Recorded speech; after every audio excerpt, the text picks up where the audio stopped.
بسم اللہ الرحمن الرحیم۔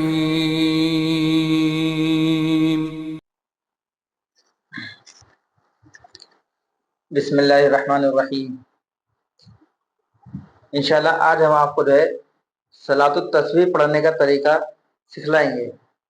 اس سے پہلے کچھ فضائل صلاۃ التسبیح کے بیان کر دیتے ہیں تاکہ ہمارے دل میں اور شوق صلاۃ التسبیح پڑھنے کا پیدا ہو جائے۔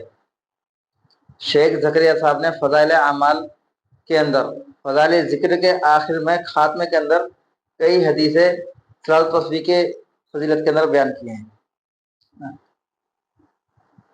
اس میں اللہ کے رسول جناب محمد مصطفیٰ صلی اللہ علیہ وسلم نے حضرت عباس رضی اللہ عنہ سے ارشاد فرمایا، اے میرے چچا، میں آپ کو ایک خوشخبری دوں، ایک تحفہ دوں، ایک عطیہ کروں، میں آپ کو 10 چیز کا مالک بناؤں، اگر آپ وہ کر لیں تو آپ کے پچھلے سارے گناہ معاف ہو جائیں۔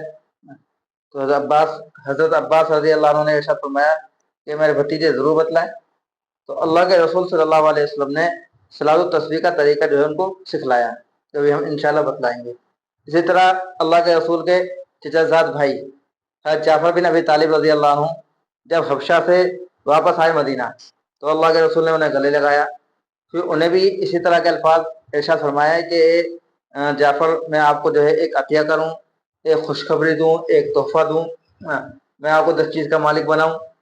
تو حضرت جعفر رضی اللہ عنہ سوچتے ہیں، میں نے سمجھا کہ مجھے کوئی چیز دیں گے۔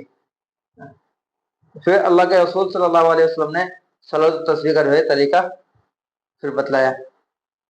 اس طرح ایک صحابی اور ہیں، وہ بھی اس طرح کی روایت کرتے ہیں، اور بھی کئی صحابہ سے صلاۃ التسبیح کی نماز منقول ہے، ان سے روایت منقول ہے، اور ان کی حدیث، ان کی سند صحیح بھی ہے۔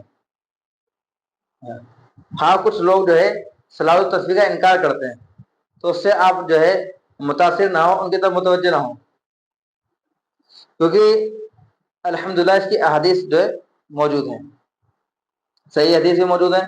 اگر ایک بار کو ماننے کو صحیح بھی نہیں ہے تو ضعیف حدیث کثرت سے موجود ہیں، اور جب ایک چیز کی کئی ساری حدیثیں ضعیف بھی جمع ہو جاتی ہیں تو وہ ایٹومیٹک مضبوط بن جاتی ہے، تو مضبوط ہو گئی تو اس کے فضیلت ثابت ہو جائے گی۔ ہاں فرض واجب تو یہ نماز نہیں ہے، کوئی پوری زندگی میں ایک بار بھی نہ پڑھے تو اس کو کوئی گناہ نہیں ہوگا، لیکن پڑھ لے گا تو بہت زیادہ ثواب اس کو دیا جائے گا۔ آتا ہے حدیث پاک کے اندر، اللہ تبارک و تعالیٰ اس کے اگلے پچھلے تمام گناہ اس کے معاف فرما دیں گے۔ اس لیے لکھا بھی علماء کرام نے کہ آدمی کوشش کرے کہ ہر دن پڑھ لے، نہ پڑھ سکے تو ہفتے میں پڑھ لے، یا مہینے میں 1 مرتبہ پڑھ لے، سال میں 1 مرتبہ پڑھ لے، یہ بھی نہیں پڑھ سکتا تو زندگی میں کم سے کم 1 مرتبہ تو پڑھ ہی لے۔ تو کیونکہ رمضان کا آخری عشر چل رہا ہے تو الحمدللہ بہت سارے حضرات شب قدر کی رات میں جاگتے ہیں، کوئی پورے عشرے کی ہر رات میں جاگ کر عبادت کرتا ہے، اور کوئی تاک راتوں کے اندر جاگ لیتا ہے، بہتر ہے جس کی جیسی ہمت ہے اور جیسی اللہ نے توفیق دی۔ تو اس میں بہت سارے حضرات صلاۃ التسبیح کی نماز پڑھتے ہیں، تو بہت سارے حضرات پوچھتے ہیں کہ صلاۃ التسبیح ہمیں کس طرح پڑھنی ہے، تو انشاءاللہ ہم نے بورڈ کے اوپر نقشہ بنا کر اچھی طرح سمجھانے کی کوشش کی ہے۔ امید ہے کہ انشاءاللہ آپ کو اچھی طرح سمجھ میں آ جائے گی۔ اس کا نام صلاۃ التسبیح یعنی تسبیح کی نماز۔ صلاۃ التسبیح کا ترجمہ ہوگا تسبیح کی نماز۔ اس کے اندر جو کلمہ پڑھا جائے گا، جو تسبیح پڑھی جائے گی، ہم نے لکھے ہیں سبحان اللہ والحمد للہ ولا الہ الا اللہ واللہ اکبر، یہ اس نماز کی تسبیح ہے۔ اسی تسبیح کی وجہ سے اس کو صلاۃ التسبیح کہا جاتا ہے۔ ہاں کوئی آدمی اس سے آگے بھی لگا لے گا، تیسرا کلمہ پورا کر لے، لا حول ولا قوت الا باللہ العلی العظیم، اس کی بھی گنجائش ہے، وہ بھی کر سکتا ہے اور نہ کرے تو کوئی حرج نہیں، خالی اتنا کلمہ پڑھ لے، اس کی صلاۃ التسبیح مکمل ہو جائے گی اور بالکل صحیح ہو جائے گی، اس میں کوئی کمی واقع نہیں ہوگی۔ ہاں کبھی کبھی ملا لے جب بھی صحیح ہے، اور ہر بار ملا لے جب بھی صحیح ہے، اس میں گنجائش ہے۔ تو اس کو نماز پڑھنے کا طریقہ، سب سے پہلے ہم 4 رکعت نفل کی نیت مانیں گے صلاۃ التسبیح، اور کوئی الگ سے نیت کرنے کی ضرورت نہیں ہے۔ دن میں ہم نے کیونکہ سوچ لیا کہ ہم صلاۃ التسبیح پڑھ رہے ہیں تو زبان سے کچھ کہنے کی ضرورت نہیں ہے، اس بات کو ہم کئی بار بتلا چکے ہیں۔ جب بھی نیت کا تذکرہ آتا ہے تو ہم اس بات کو ضرور بتلاتے ہیں کہ زبان سے کہنا وہ بالکل بھی ضروری نہیں ہے، خالی دل کے اندر، یعنی دل میں ہم نے سوچ لیا کہ ہم فلاں نماز پڑھ رہے ہیں